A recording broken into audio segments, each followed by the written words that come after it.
Shalom, shalom. Vraiment, nous sommes heureux de vous retrouver. Merci de nous accueillir chez vous. Nous vous saluons au nom de notre Seigneur et Sauveur Jésus-Christ. Eh bien, ce soir, nous voulons partager avec vous sur un petit thème. Quelle stratégie pour l'évangélisation? Eh bien, quelle stratégie pour l'évangélisation? Nous allons essayer de voir avec vous qu'est-ce que la parole de Dieu nous recommande. Qu'est-ce que nous devons faire? Quelles sont des stratégies que nous pouvons mettre en place et qui peut mettre des stratégies pour nous? Bien-aimés, c'est vrai que nous parlons, nous nous préoccupons de nos vies. C'est vrai que nous nous préoccupons de tout ce qui est tout autour de nous, de nos familles, de nos affaires. C'est vrai que nous nous préoccupons pour, je ne sais pas moi quoi, nos mariages, nos voyages, nos vacances, ainsi de suite. Mais attends, nous devons également nous préoccuper aussi pour l'avancement du royaume de Dieu. C'est pour cela que je dis, quelle stratégie pour l'avancement du royaume? Et laissez-moi aussi poser une question. Quelle est votre ambition pour le Seigneur? Avez-vous déjà pensé, qu'est-ce que je fais moi pour que le royaume de Dieu avance? C'est vrai que pour que vous soyez sauvés, il y a eu des gens qui se sont sacrifiés corps et âme. Il y a eu des gens qui ont donné de leur temps, de leur énergie, qui ont donné de leur temps pour prier, pour sortir de leur maison, sous le froid, sous la chaleur. Je ne sais pas moi, dans des conditions extrêmement des fois difficiles.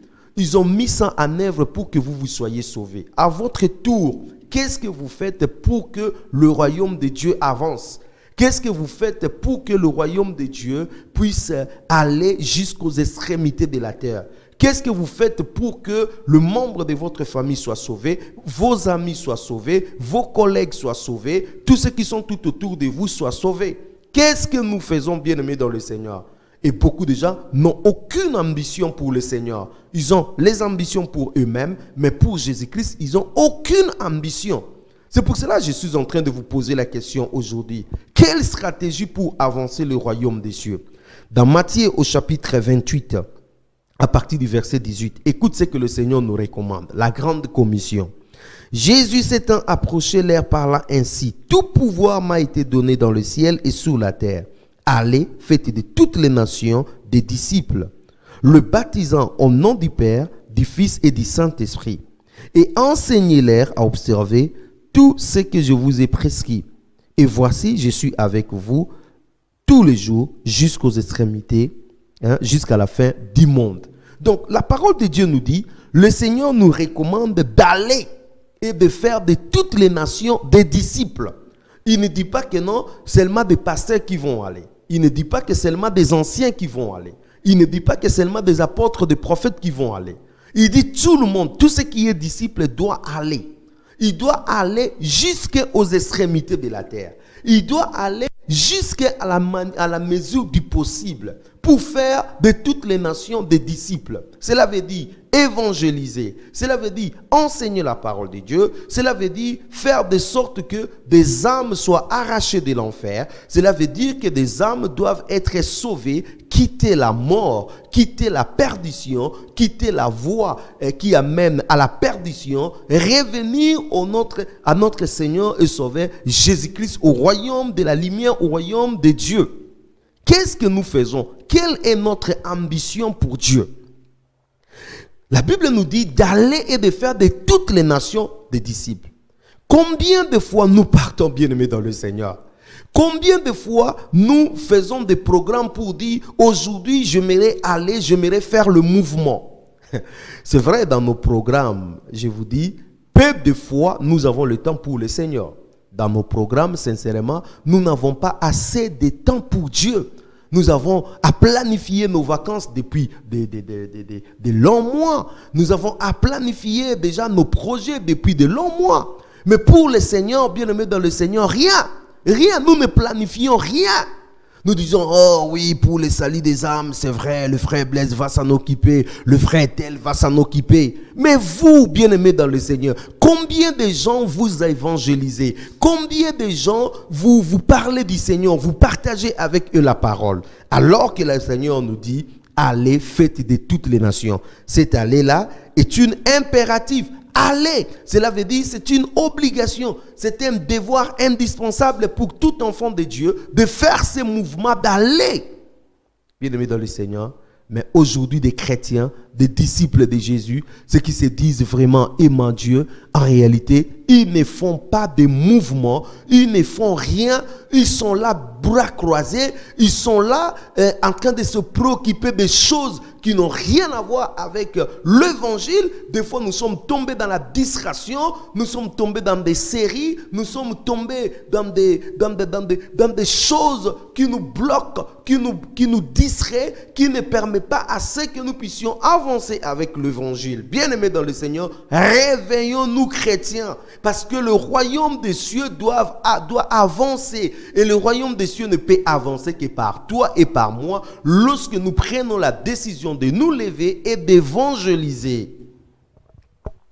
Dans Actes des Apôtres, où est-ce que nous allons commencer l'évangélisation? Dans Actes des Apôtres au chapitre 1, à partir du verset 8. Je dirais même un seul verset, Actes chapitre 1, verset 8. Mais vous recevez une puissance, le Saint-Esprit survenant sur vous, et vous serez mes témoins à Jérusalem, dans toute la Judée, dans la Samarie et jusqu'aux extrémités de la terre. Le Seigneur dit, vous recevez le Saint-Esprit. Et après avoir reçu le Saint-Esprit, vous serez mes témoins. D'abord en Jérusalem, ensuite Judée, ensuite Samarie et enfin jusqu'aux extrémités de la terre. Avons-nous reçu le Saint-Esprit, oui ou non? Pour beaucoup de gens, le Saint-Esprit, ça devient comme un trophée qu'on reçoit. Donc voilà, je suis baptisé de l'Esprit de Dieu, je suis rempli de l'Esprit de Dieu, je prophétise, j'ai des paroles de connaissance. Et après, le Saint-Esprit nous est donné, et aussi pour l'évangélisation, pour faire avancer le royaume des cieux. Mais voilà, nous, le Saint-Esprit, ça devient comme je ne sais pas moi, un trophée où nous en avons, voilà, je suis rempli du Saint-Esprit, mais on ne fait rien avec cet Saint-Esprit. On ne fait rien. On est là, scotché dans nos maisons, zappant les chaînes les unes après les autres, mais rien à faire avec le Saint-Esprit. Alors que la parole de Dieu nous dit, lorsque nous sommes remplis du Saint-Esprit, ce qui va se suivre, c'est que nous devons être témoins. Et où être témoins? Il faut commencer d'abord à Jérusalem. Jérusalem veut dire chez vous à la maison, là où on vous connaît, là où vous avez grandi, là où vous évoluez, là où tout le monde vous voit. C'est là où vous allez commencer l'évangélisation. C'est là votre Jérusalem. Votre famille, c'est votre Jérusalem. Votre bureau, c'est votre Jérusalem. Vos amis, c'est ça votre Jérusalem. Il faut commencer par là, bien-aimés dans le Seigneur. Il y a des gens qui veulent aller gagner des âmes tellement loin, oubliant qu'on commence à gagner des âmes d'abord chez soi. C'est vrai que aucun prophète n'est bien réussi chez lui, mais cela n'empêche pas que nous puissions évangéliser, parler. Ce n'est pas à nous de convertir les hommes. C'est le Seigneur qui convertit. Nous avons la responsabilité seulement de s'aimer, de donner la sémence, de jeter la sémence dans le cœur. Et c'est Dieu lui-même qui va germer, qui va faire croître. Bien-aimés dans le Seigneur, nous devons parler de Jésus à nos familles, à nos amis, à tous ceux qui nous entourent. Nous devons parler de Jésus à nos collègues, à nos amis, à nos collaborateurs. Nous devons parler de Jésus. Partout où nous passons, nous devons parler de Jésus. Si vous parlez de Jésus à Jérusalem, vous terminez à Jérusalem. Allez parler de Jésus à Judée, vous terminez à Judée. Allez parler de Jésus à Samarie, vous terminez à Samarie. Allez aux extrémités de la terre, parler de Jésus. Combien de gens, bien-aimés, qui se disent, ils sont des chrétiens, mais incapables de parler de Jésus. Ils sont des témoins. Bien-aimé, témoin veut dire celui qui a écouté, celui qui a vu, celui qui peut témoigner. Nous avons écouté la parole, nous avons vu la main de Dieu dans nos vies, comment Dieu nous a transformés. Mais lorsqu'il faut parler de Jésus, nous sommes incompétents, nous sommes dans l'impossibilité.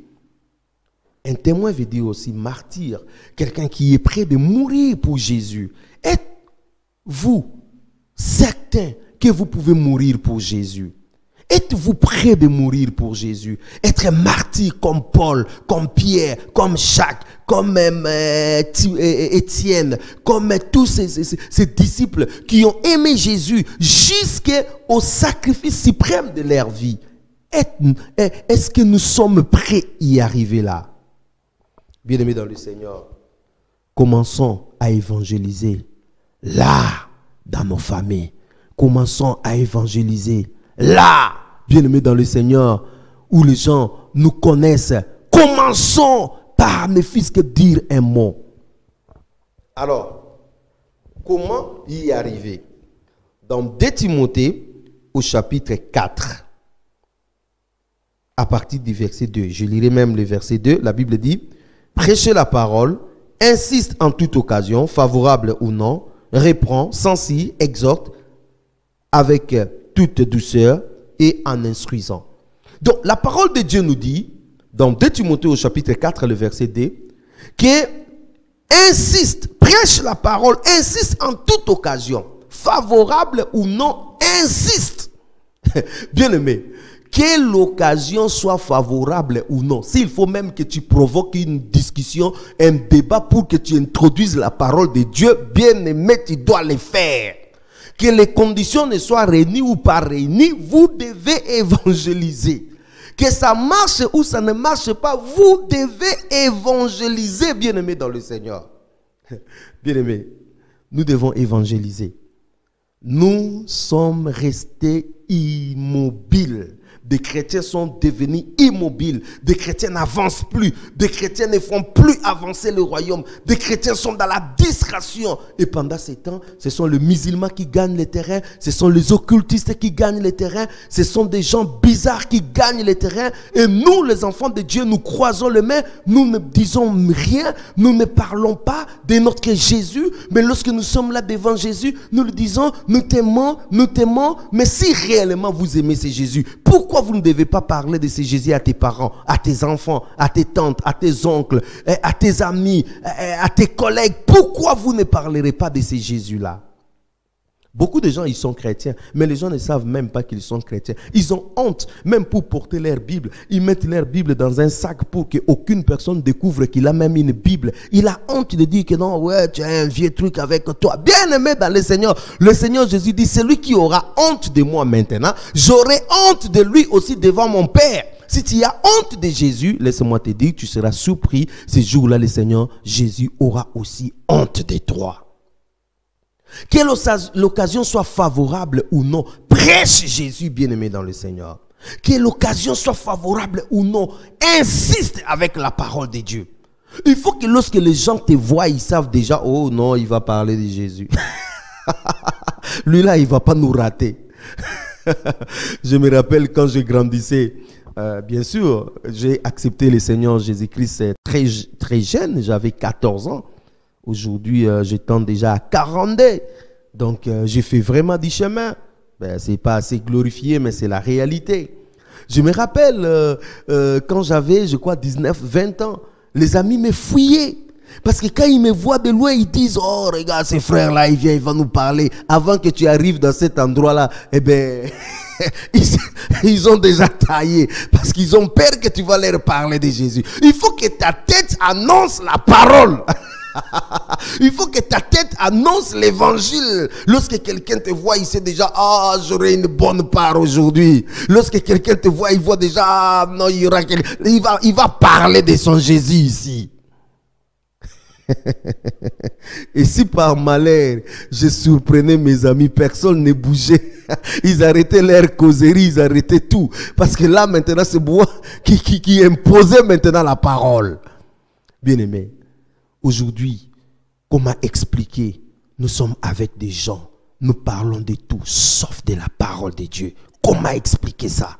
Nous sommes avec des gens, nos patrons, nous sommes avec ce qui nous entoure, ça et là. Nous parlons de tout, sauf de la parole de Dieu. Alors qu'on pouvait parler que de la parole de Dieu et manquer le tout.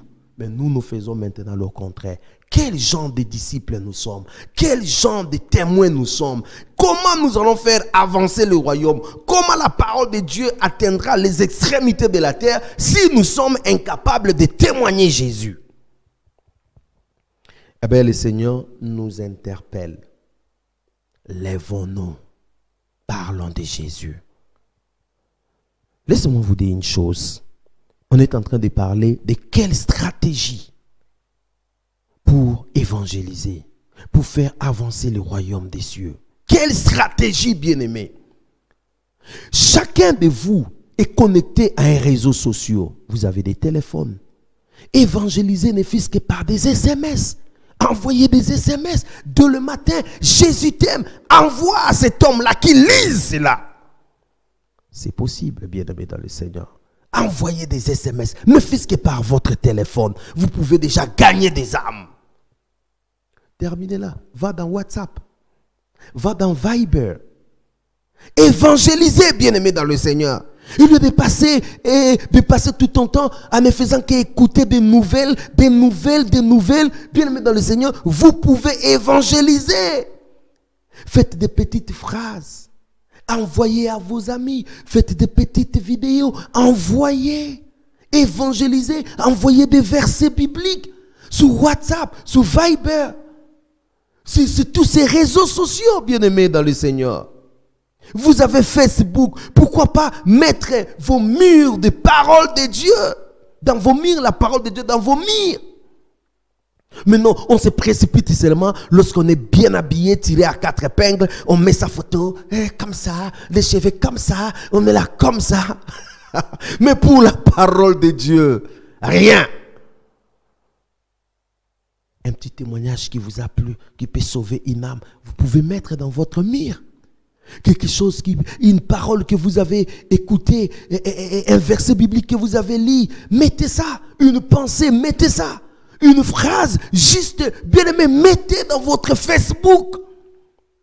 Je ne vous dis pas de sortir de Facebook. Je ne dis pas, non, je dis, restez là-bas, mais évangélisez. Si vous êtes incapable d'évangéliser, alors sortez.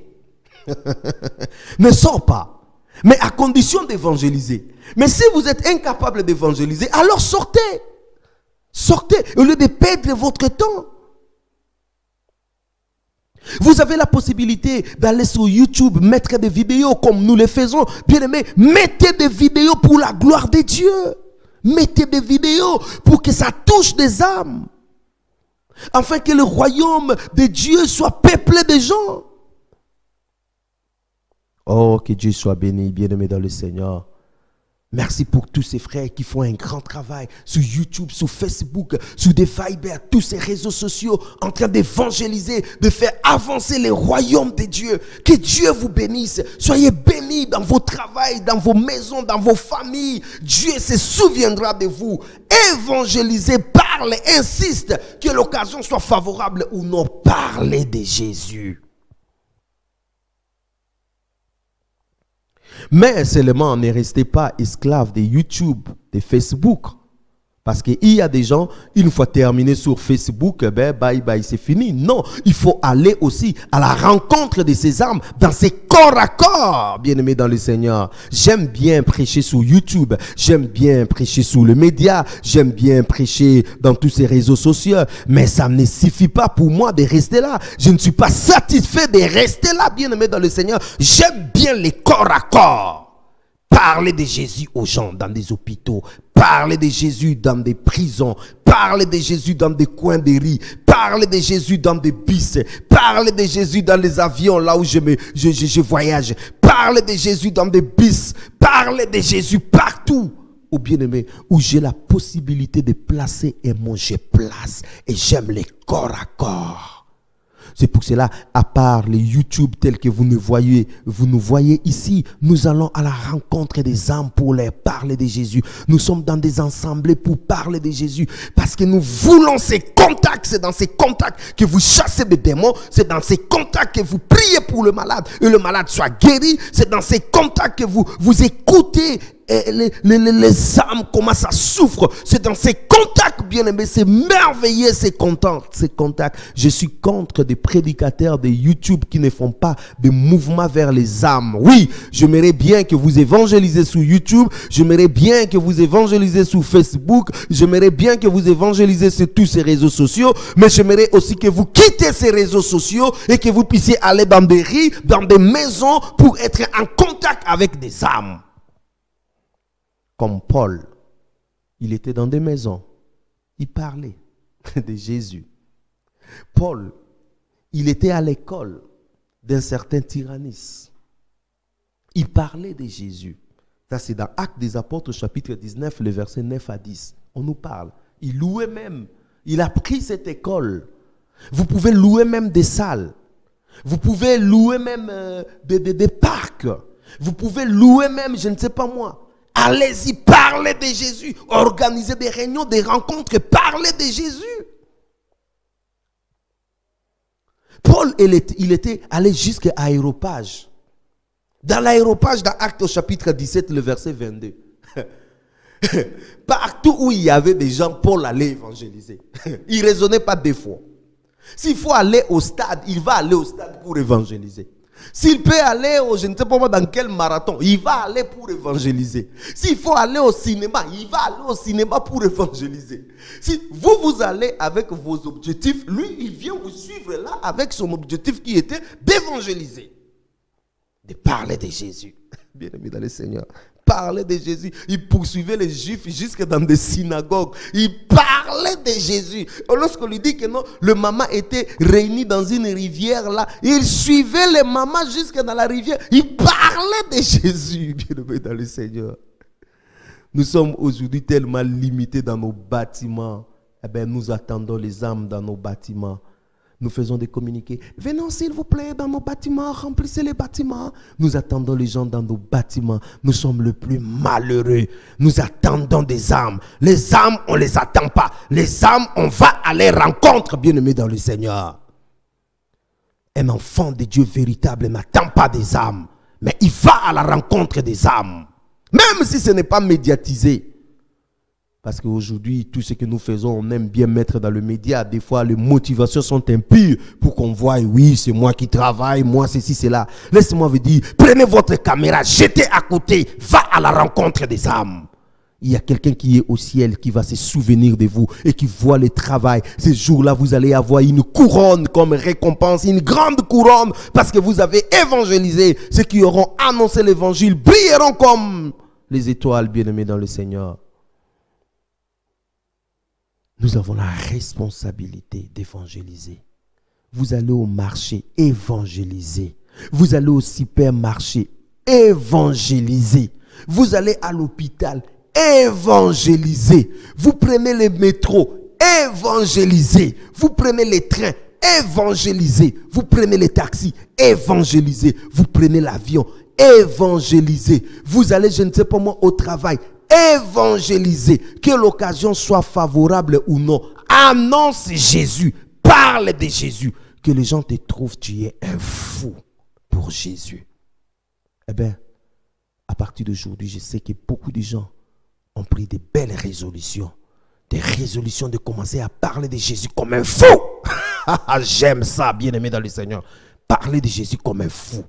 Partout où vous passez, vous parlez de cet homme de Galilée, de son œuvre qu'il a accomplie pour nous à la croix, du poids qu'il a porté pour l'humanité à la croix.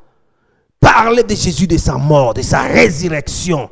Parlez que c'est lui qui est capable de pardonner les péchés, de sauver l'homme. Car ce n'est pas le nouvel âge, ce n'est pas la science, ce n'est pas la technologie qui peut sauver l'homme. Mais c'est Yeshua Hamashiach, Jésus-Christ le Fils béni de Dieu, qui sauve, qui délivre, qui affranchit. Parle de Jésus, bien-aimé dans le Seigneur. Et le Seigneur te bénira. En tout cas, merci pour ces instants. Et merci également pour cette belle onction sur nous aujourd'hui là. Vous savez, quand nous parlons de Jésus, il y a toujours une onction qui tombe là. En tout cas, merci, soyez bénis.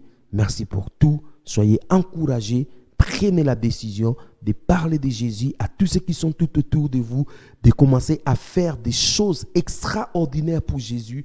Allez faire des t-shirts Écrivez, Jésus vous aime. Le week-end, portez cela, promenez-vous.